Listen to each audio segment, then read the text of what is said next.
Hi, it's Charlie giving you Monday's video. I hope you're very well. I'm actually recording this on Saturday. That's how sad I am. Doing a recordings at 5 o'clock on a Saturday afternoon. But we have got some things to look at here. We're going into Christmas. It's the last week of trading week prior to Christmas. And for a lot of us, we won't be trading, once we get past maybe Christmas Eve, because a lot of people will be off and doing things with families and everything else. So for a lot of people, this really is these are the last few days of trading. So I wanted to pose this to you. So I was at the cinema, or going to the cinema on Friday evening, and a fund manager has got in touch with me and wants to give me $40 million to trade. And so, what do you think? What do you think? What would you want to do? Because initially, and I've been here before trading external funds before, so I have got experience of doing this. And so it all sounds great, but there are some other factors that are involved. The time that it takes, it sort of starts to feel like a job when you're trading like that for a fund.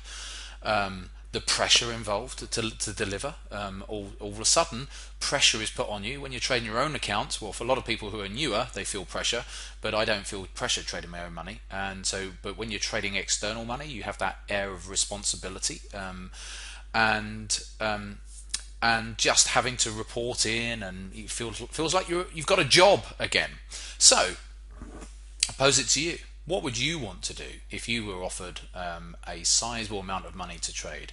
Because I've got it there on the table, and potentially to start at some point in the early new year, and it's an interesting prospect. But again, I've been down this road before with trading external money, and as luring as it is, so often you actually start doing it, and then the large investors all of a sudden want to move their money elsewhere, or it's always not necessarily always cut and dry anyway.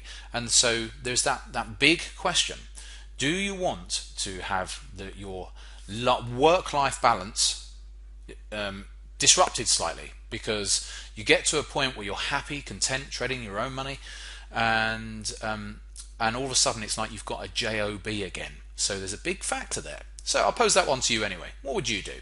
Or by all means, write on the messages below, where you can hit reply to this video and say, do you know what, Charlie, this is what I would do. And so I know what I'm going to do, but I'll let you know about that next year. Anyway, so to the markets. I've taken all indicators off for today's final video. I won't be doing anything now until the new year. And I've just got a couple of trend lines on here, horizontal lines. So with the euro, just looking at it in raw detail, just here as a daily chart, we can see that we've had the most recent highs here. So obviously, if the euro was to come back up to this black line and break the black line, it would suggest that we're still doing what, higher highs, higher lows at this point anyway. And if we were to break that level, then the potential has come up to that 114 level where we've had a number of attempts at that 114 level over the prior months earlier in the year, as you can see there. So that whole zone would start to become interesting. But okay, that's fine.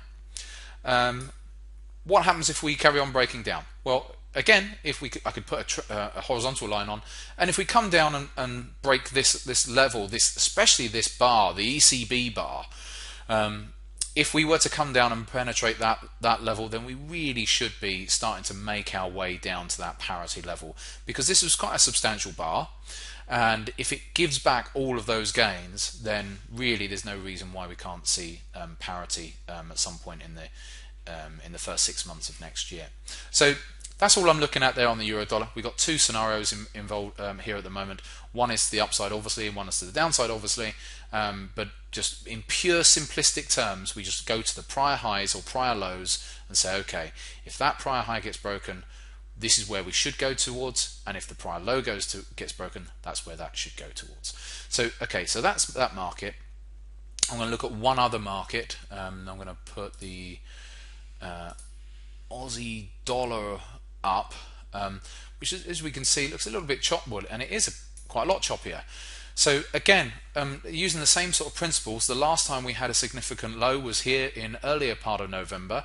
So if the Aussie dollar was to break that low, then we should be looking for a run at least down into those upper 69s, and probably down to this low down here, which is just above 69.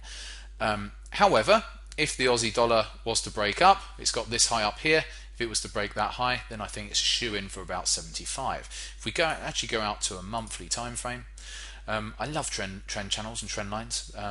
We've got a monthly trend channel like here in place at the moment. It's been reacting off of this trend line and this trend line here, which dates all the way back to 2001, and this lower trend channel. So it's had a reaction off it for the last few months.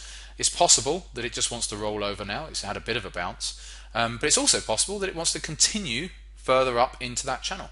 So we don't know yet, but if we just go back to the raw basic price action, sometimes it can give us a little bit of clarity just by saying, do you know what, where are we? Is there a horizontal line, or is there even a trend line? Which I think there is a bit of a trend line across those peaks. Let me just press pause and see if I can show you that. Okay, so if I put that in, there it is there. So we've even got that trend line that's coming down across those peaks. So for some of us, if we can break that trend line, then that would be the early warning that it wants to go up. Otherwise, we've got this level down here.